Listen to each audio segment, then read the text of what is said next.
6:59 de la mañana, ya pasamos a una nueva hora y entramos directamente al Comercio TV, mi querida Ali.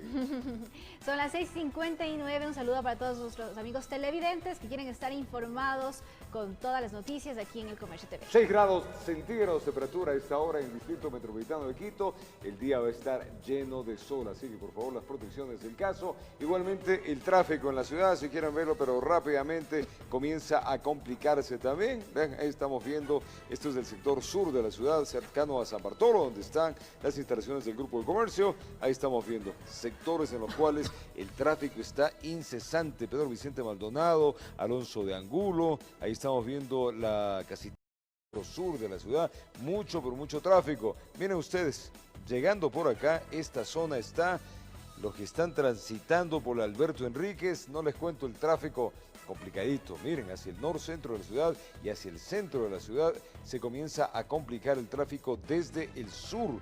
Y esto, a los que están yendo por la famosa avenida occidental, o en este caso Mariscal Sucre, también les conflictúa a lo largo de muchos sectores. Miren, ahí lo estamos viendo. Si vamos un poco hacia la derecha, vamos a visibilizar al centro norte de Quito, donde partimos desde el Trébol, donde también hay tráfico, mucho. El sector de la Marín está congestionadísimo, la avenida Pichincha, Gran Colombia, 10 de agosto con muchísima congestión, la Velasco Ibarra también, mucha atención los que van a circular por ahí, el tráfico está fuerte, los que están por el Coliseo Rumiñahui, esa es la vía de Ladrón de Guevara y Andalucía, el tráfico también está pesado, desemboca hacia la 12 de octubre y también la avenida Patria. Si vamos hacia La Coruña, la Colón está con tráfico, La Coruña no, e igualmente, pues en este caso, la vía alterna del Hotel Quito que va hacia, esta es la González Suárez, la que va justamente hacia diferentes sectores del norte-centro de Quito. El tráfico aquí está totalmente despejado, es una muy buena alternativa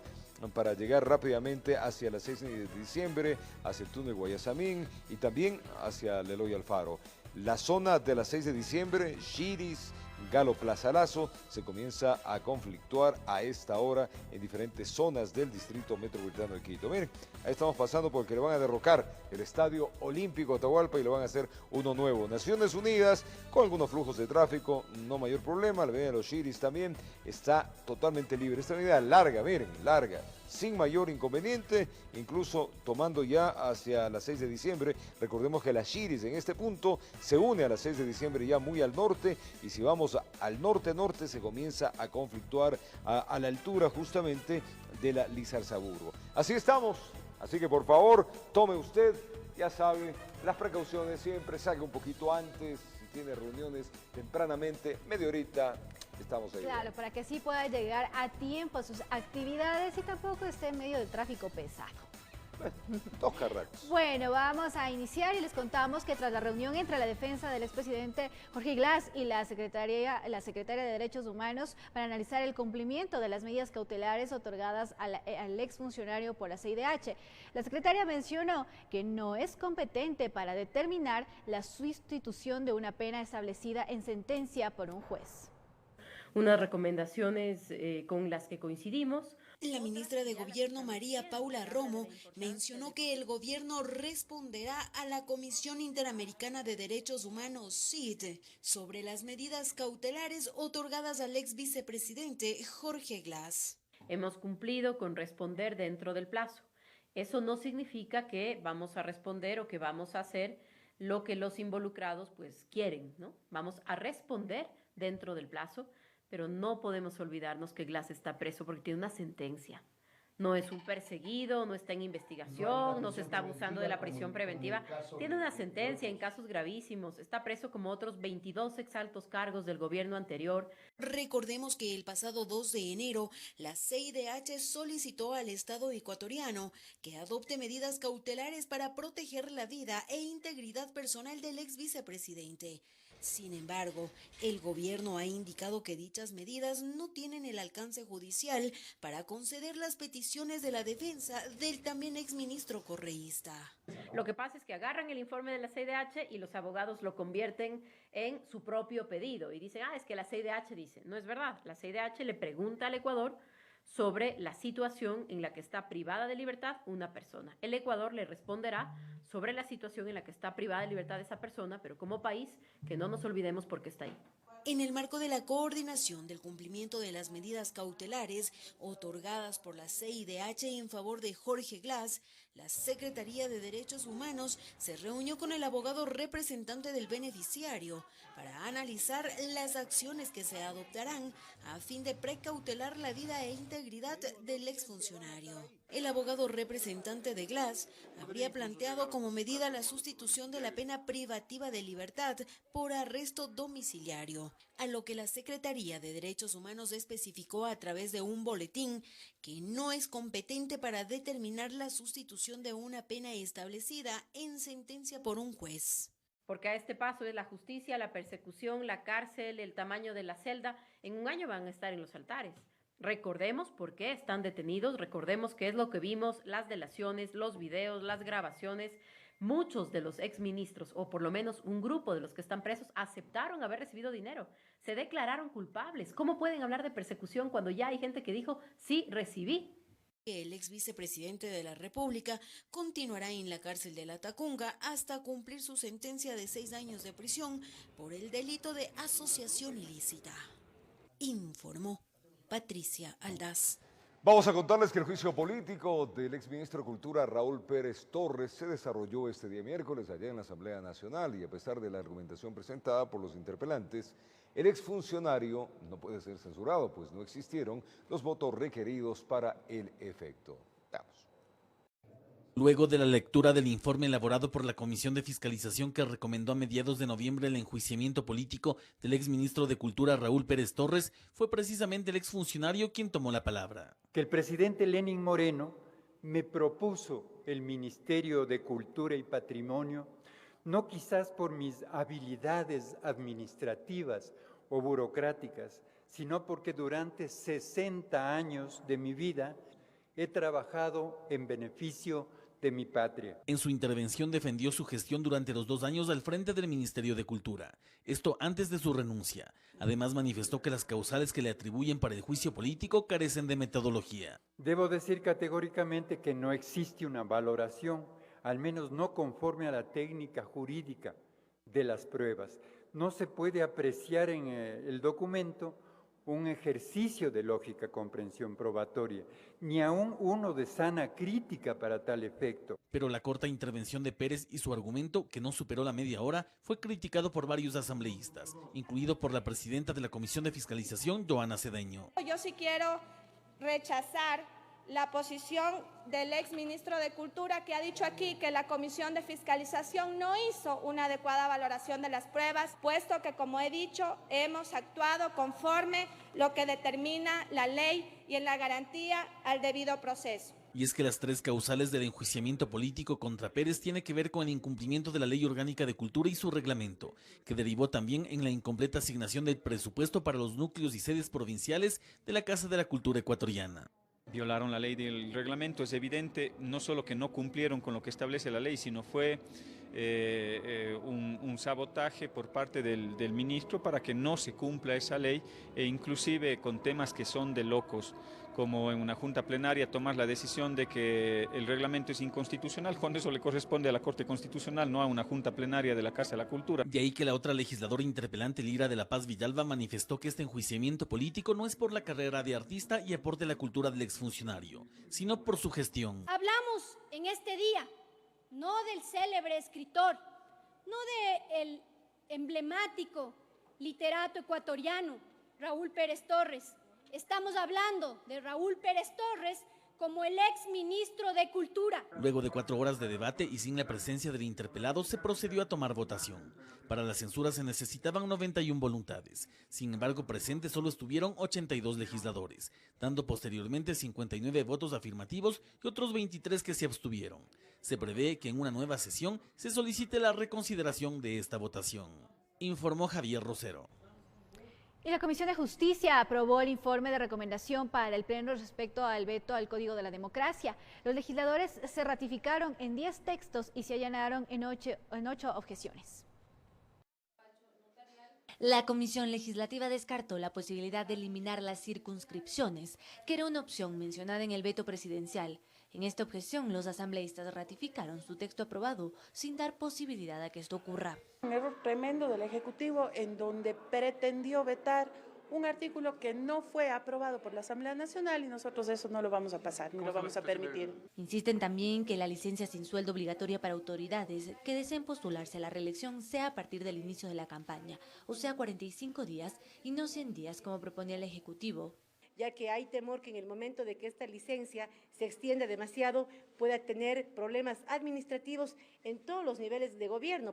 Así es, esto significaría una regla para todos los que quieran participar en la elección, con los consiguientes riesgos también. En los allanamientos sugieren optar por la propuesta de incentivos económicos para fomentar las alianzas partidistas. Precisamente para motivar alianzas dentro de los procesos electorales. Y apuestan por el planteamiento del Ejecutivo de mantener los actuales requisitos para ser candidatos.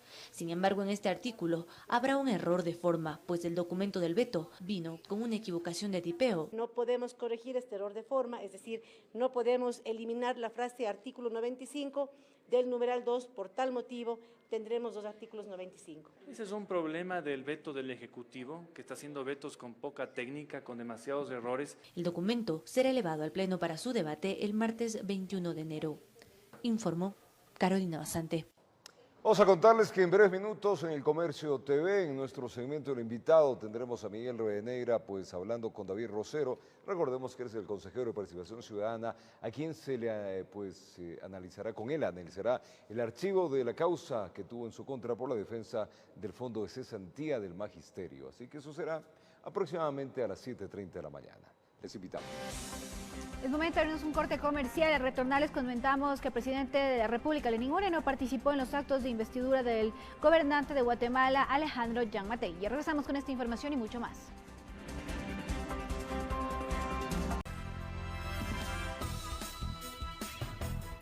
Gracias por acompañarnos. 7:15 de la mañana, 7 grados centígrados. Vamos hacia el norte del Distrito Metropolitano, sector de Pomasqui. Allá Sofía Ventimilla, en el puesto de mando, donde está toda la estructura que se está combatiendo este incendio en el monte Casitagua. Bueno, vamos a hablar ahora con ella, tiene más información, lo vemos al alcalde de Quito también, así que Sofía, adelante.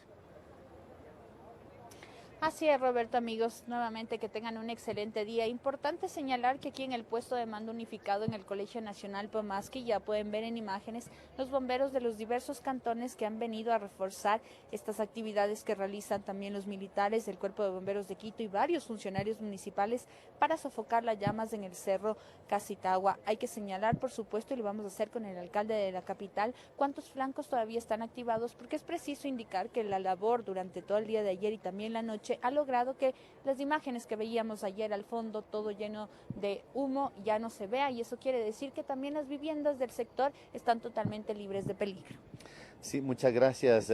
Primero, un agradecimiento fraterno a los verdaderos héroes de esta jornada, los bomberos de Quito, y hoy se suman hermanos bomberos de diferentes cantones. Ese trabajo sobrehumano, ese esfuerzo sobrehumano, han permanecido en la montaña trabajando ya muchas horas sin descansar, y se ha logrado controlar el flanco sur, el centro. En el norte persiste todavía 2 focos de calor en donde ya han comenzado a operar los helicópteros, y hoy se suman bomberos de cantones hermanos y que con 400 efectivos esperamos, confiamos en que hoy se pueda extinguir en forma definitiva este incendio que ha cobrado pues miles de vidas de la fauna y de la flora, porque afortunadamente no hubo ninguna afectación a un ser humano ni a una vivienda, pero el daño del ecosistema sí es una tragedia, lo cual también nosotros estamos ya con una política de reforestación, de forestación. El Consejo Provincial ha puesto a su disposición más de 30.000 plantas de sus viveros. El municipio tiene miles de plantas en los viveros. Vamos a sembrar semillas, vamos a rápidamente a recuperar este ecosistema que se ha quemado. Señor alcalde, y ayer en la visita del vicepresidente y varias autoridades señalaban que probablemente existe esta presunción de que haya sido una persona la que causó este incendio o varias. ¿Se continúa con las investigaciones? ¿Qué ha pasado? ¿Cuál es el balance de eso? Mire, tengo la información, la Agencia Metropolitana de Control determinó que una persona que inclusive con problemas de salud mental fue a cosechar unas tunas, y estas tunas, como tiene espinos, él prende una fogata como para poder quemar los espinos, se prende a la maleza y es que rápidamente se sigue a la vegetación continua, pese a que los bomberos salen 5 minutos después de que es reportado este conato de incendio, y el cuerpo de bomberos de la mitad del mundo se traslada y llega en 25, 28 minutos.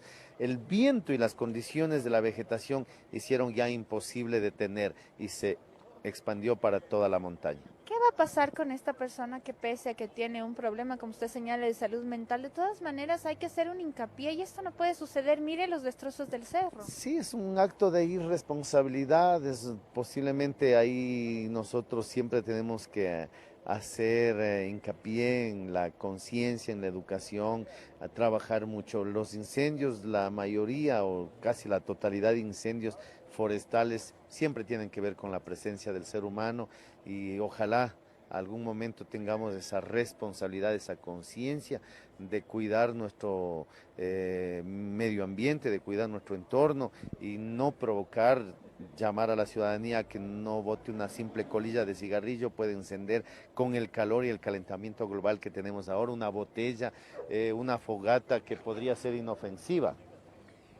De todas maneras, esta persona está prendida, está libre. ¿Qué sucedió con la persona? Al tener estas condiciones de las que le manifiesto, pues ni siquiera es sujeta de algún tipo de responsabilidad, inclusive legal.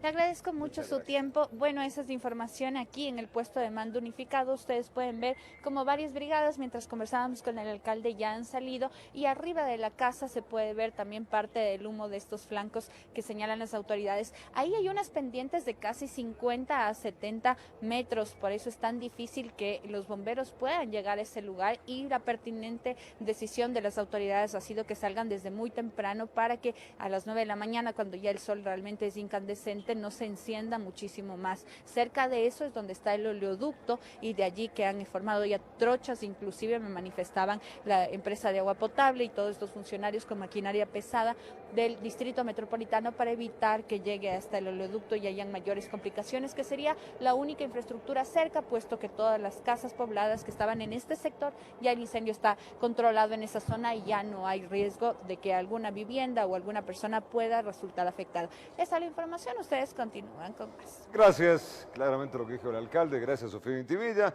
desde el puesto de mando del Colegio Nacional Pomaski, ahí donde están pues canalizando las instrucciones para dar por terminado. Ojalá hoy día lo hagan, ¿no? O sea, hoy día lo extingan a este lamentable suceso, como nos ha relatado el alcalde. Al parecer una persona que tiene problemas mentales fue el que ocasionó pues el inicio de esto, que ven ustedes la cantidad de daños que ha hecho. Alison Corral.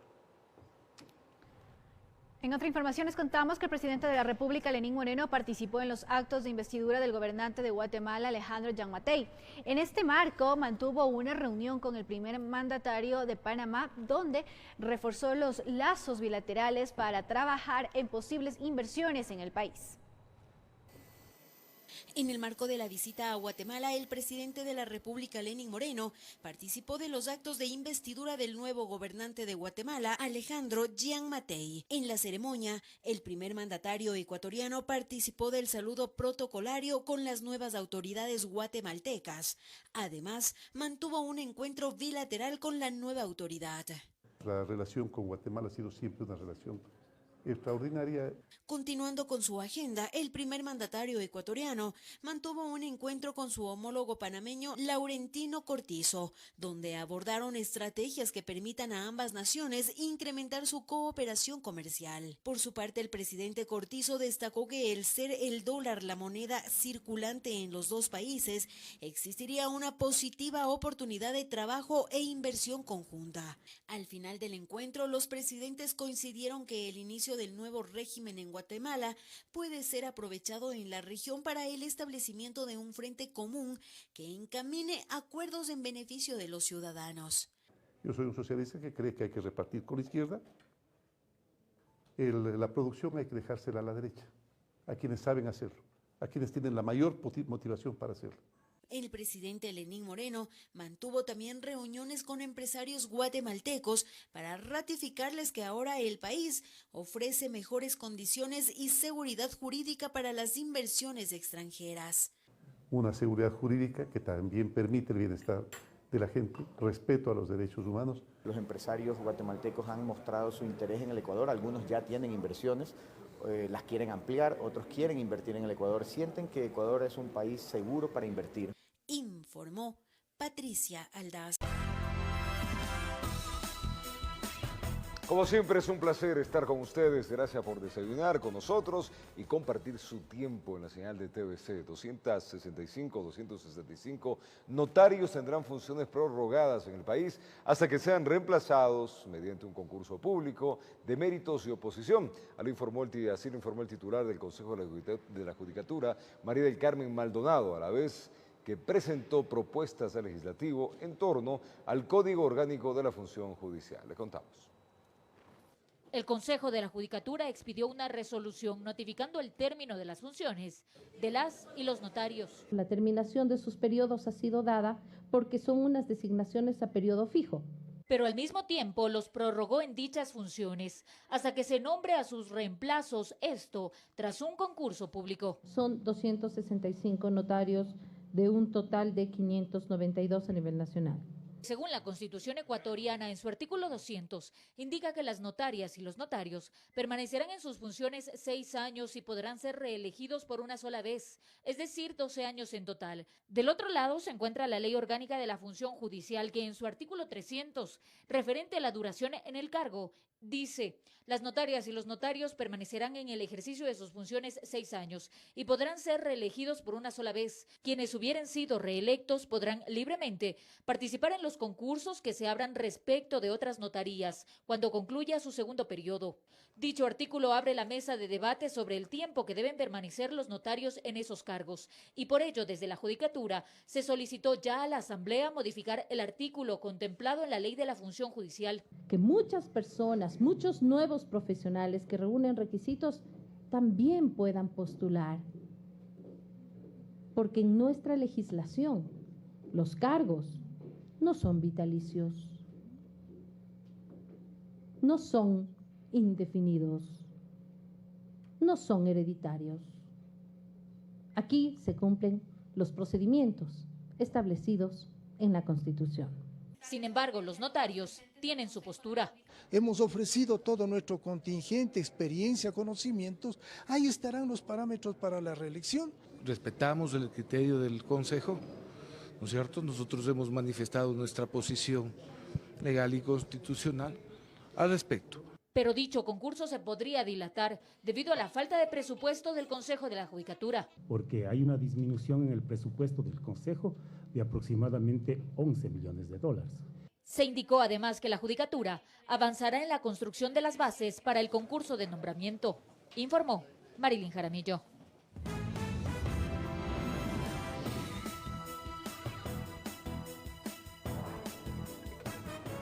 Saludo cordial y afectuoso a los televidentes de Televicentro Noticiero El Comercio TV y a los oyentes de Platinum FM y Radio Quito, la voz de la capital, noticiero líder en la radio.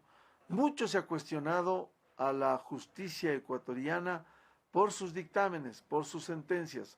Y en casuística hay muchísimos casos en donde operadores de justicia se allanaron a los mandatos del presidente que hoy está prófugo en Bélgica. Sin embargo, hoy se aspira a que la justicia brille con independencia, en el debido proceso y con derecho a la defensa. Hay un caso que esta semana fue declarado la inocencia, se confirmó la inocencia, por un proceso, por reacciones, cuando en el gobierno de Correa se tomaron el fondo de cesantía del magisterio, 405 millones de dólares, y luego en el proceso se enjuició entre otros al consejero del Consejo de Participación Ciudadana y Control Social, David Rosero, que está con nosotros este jueves, y a 2 maestros. Bueno, ¿cómo han recibido ustedes esa declaratoria, esa confirmación de inocencia casi a los 5 años? Muy buen día. Muy buen día, un saludo cordial a la distinguida audiencia de Radio Quito, Radio Platinum, a los televidentes Televicentro por esta oportunidad. En efecto, nosotros hemos enfrentado toda la acción de persecución por parte del gobierno anterior cuando en 2015 el expresidente decidió meterle la mano a los ahorros privados de miles de maestros ecuatorianos.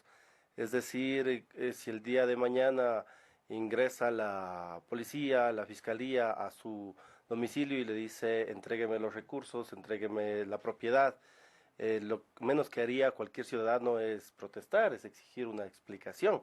Como en 2015, ¿Qué es lo que ustedes hicieron? En 2015 lo hicimos. ¿Pero en la protesta no se les fue la mano? En la protesta, en esta acción de ejercer el derecho incluso a la resistencia establecido en la Constitución por parte de los maestros y pedir explicaciones por mi parte como autoridad del Estado que era en ese entonces, esto no fue escuchado por el exfiscal Chiriboga, por la Policía Nacional, al mando del expresidente, y procedieron a golpear, a maltratar a maestros y maestras, no solo el uso desproporcionado de la fuerza, sino también prácticamente a tomarse las instalaciones.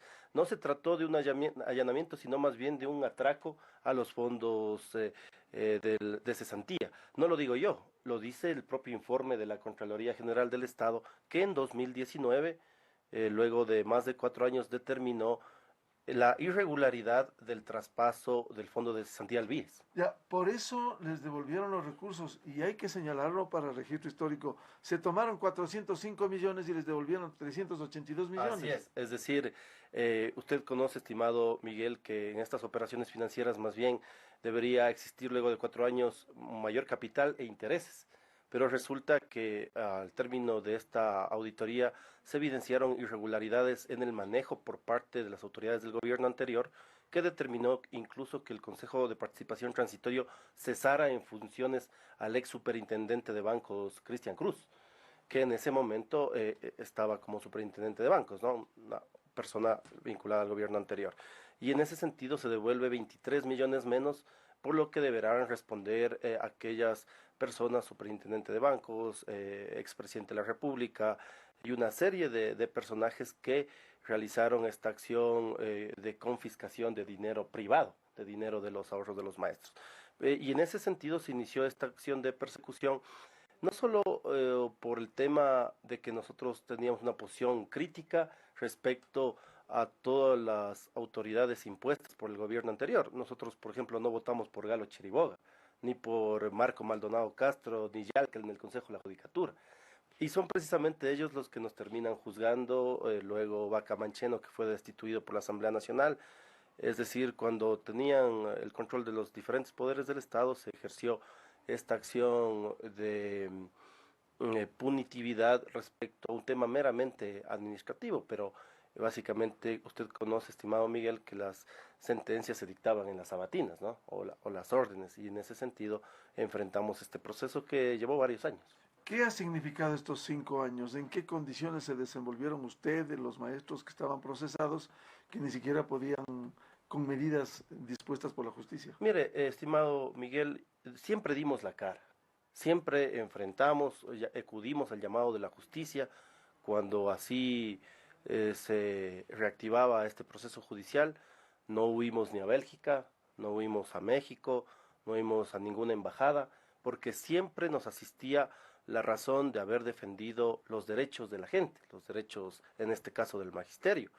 Y en ese sentido, siempre actuamos con la conciencia tranquila de que ese derecho en algún momento debía ser restituido, como en efecto lo fue por parte del gobierno actual, pero sobre todo en la necesidad de que uno, si tiene la conciencia tranquila, prácticamente enfrenta todo este poder judicial que en su momento obviamente tenía esta acción de cooptación por parte del gobierno anterior. Y evidentemente este es uno de los casos que está en el informe de la verdad y la justicia perseguidos políticos nunca más, que avaló el Consejo de la Judicatura Transitorio y que retrató que durante el gobierno anterior no solo periodistas, sectores sociales, de derechos humanos, dirigentes populares fueron criminalizados y perseguidos por el régimen anterior. Le decía cómo han transcurrido estos 5 años para ustedes. Bueno, ha sido... Cuando la justicia ha estado detrás de ustedes. Bueno, ha sido una situación compleja en torno a enfrentar todos estos procesos y lo importante ha sido la solidaridad de diferentes organizaciones sociales, de periodistas, de sectores de la sociedad civil, de diferente incluso tendencia ideológica que han visto en este caso, como en muchos otros que se desarrollaron, por ejemplo, con los 10 de Luluncoto, con Fernando Villavicencio, con Clever Jiménez, con Mary Zamora, con sectores incluso indígenas, Araguro, bueno, una serie de comunicadores sociales también. Otro caso más de este exceso por parte de la justicia cooptada en su momento por el gobierno anterior. ¿Usted cree que la justicia está recuperando su independencia con el fallo que ustedes han recibido precisamente esta semana confirmando su inocencia? Cuando usted ha mencionado casos como el de los 10 de Luluncoto, hoy el presidente de la Corte Provincial de Pichincha fue quien juzgó y castigó a los 10 de Luluncoto. Sí, mire, yo creo que es importante el proceso de evaluación que se ha dado por parte del Consejo de la Judicatura, pero es necesario impulsar esta evaluación a las Cortes Provinciales. Entiendo que hoy también se va a dar el tema de notarios, una serie de autoridades, porque evidentemente no solo es necesario evaluar y depurar las cabezas de las instituciones del Estado, en este caso de la función judicial, sino aquellos operadores de justicia que tuvieron un papel bastante grave en cuanto a la violación de derechos humanos que existió en el régimen anterior, casos retratados por diferentes instancias, no solo la Comisión Interamericana de Derechos Humanos, sino ya internamente en el país, que han sido ampliamente retratados por el Diario del Comercio, por los medios de comunicación, a escala nacional durante 10 años. En ese sentido, sí me parece que es prudente seguir investigando las quejas que existen en la judicatura respecto a diferentes jueces que se puedan procesar para realmente hacer una depuración del sistema judicial para que personajes que tuvieron que ver en estos procesos de criminalización de la protesta evidentemente no puedan ser parte de la función judicial. Porque hay que ser claros, son los mismos operadores de justicia que se allanaban a los dictámenes del prófugo en Bélgica y que hoy siguen allí. Solo en casuística, el caso 30S, hay más de 400 operadores de justicia, entre jueces y fiscales, que están señalados por su actuación. Así es, ahí existe el informe del caso 30S, como existe también el informe de la Mesa por la Verdad y la Justicia, y en ese sentido creo que el Consejo de la Judicatura le corresponde la tarea de seguir en este proceso de evaluación, de autodepuración, y en ese sentido también nosotros desde el Consejo de Participación impulsar las veedurías para transparentar todos estos procesos de evaluación a las Cortes Provinciales, a los procesos que se van a seguir en los siguientes días respecto al próximo concurso para elegir a la nueva Corte Nacional de Justicia. Y en ese sentido que los mejores hombres y mujeres probos en el caso de los conocimientos jurídicos puedan estar en este alto tribunal y que tengan la independencia y la autonomía suficiente. Muchos ecuatorianos no han sentido la persecución o el procesamiento judicial. ¿Qué siente David Rosero luego de confirmarse la inocencia y cerrarse este caso? Bueno, prácticamente a veces dicen que justicia que tarda no es justicia.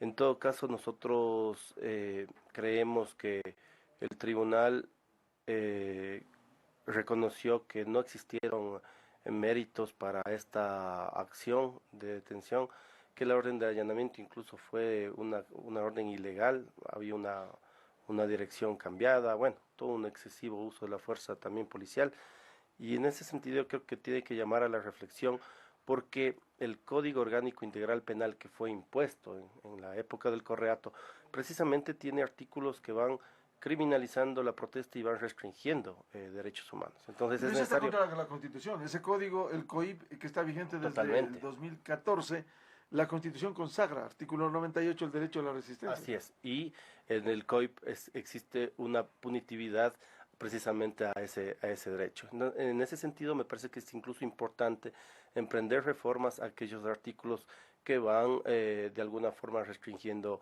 derechos humanos, para que la libertad de expresión, la libertad de asociación, otras libertades de la sociedad civil puedan ser respetadas. Todo el marco jurídico que se dio durante el gobierno anterior fue más bien una acción autoritaria, una acción represiva para mantener un estado de miedo, un estado de zozobra en la población.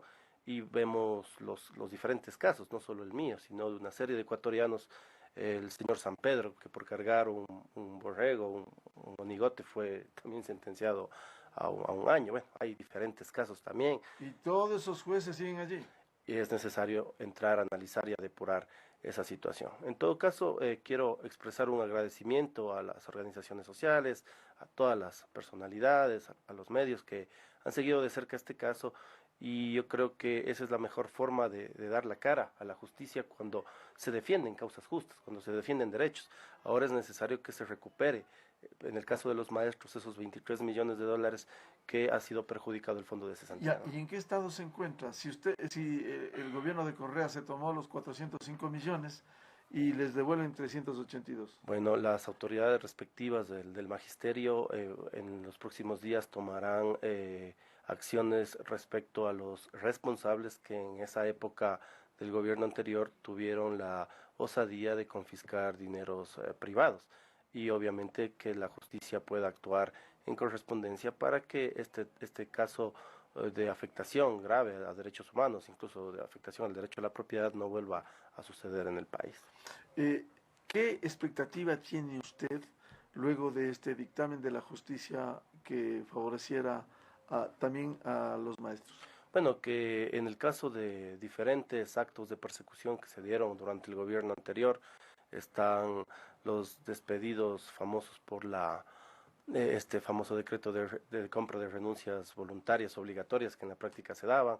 Hay otros casos en provincias también que todavía es necesario plantear la necesidad de realizar un observatorio de derechos humanos a nivel nacional para que todos esos casos de persecución que se dieron durante el gobierno anterior puedan culminar a favor de aquellas personas que defendieron derechos o que lucharon contra la corrupción o que defendieron los derechos de la naturaleza. Pero hubo tantos casos que rebasan y unos se sobreponen sobre otros y van quedando casi en el olvido. Sí, son más o menos, la Comisión por la Verdad y la Justicia ha retratado 282 casos.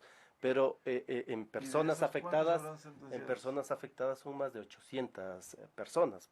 ¿Y han sido reparadas de esas personas? Por ejemplo, el caso de Luluncoto. El caso es 10 de Luluncoto, pero son más de 10 los jóvenes que estuvieron en este proceso. Entonces, falta la reparación. Que fueron sentenciados. Así es, falta... Y el juez hoy es presidente de la Corte Provincial de Pichincha. Sí, es un caso complejo que es necesario analizar. Y así hay muchos otros que falta reparación, que falta todavía unas disculpas públicas, incluso por parte del Estado, y otros procesos que yo creo que es necesario analizar para seguir las acciones correspondientes. El consejero del Consejo de Participación Ciudadana y Control Social, David Rosero, que esta semana fue liberado de culpa, se confirmó la inocencia en un tribunal de la Corte Nacional de Justicia. David Rosero, aquí en el noticiero El Comercio TV a través de Televicentro. En las radios, Platinum FM y Radio Quito, La Voz de la Capital, noticiero líder en la radio, vamos a continuar este diálogo. Un feliz jueves.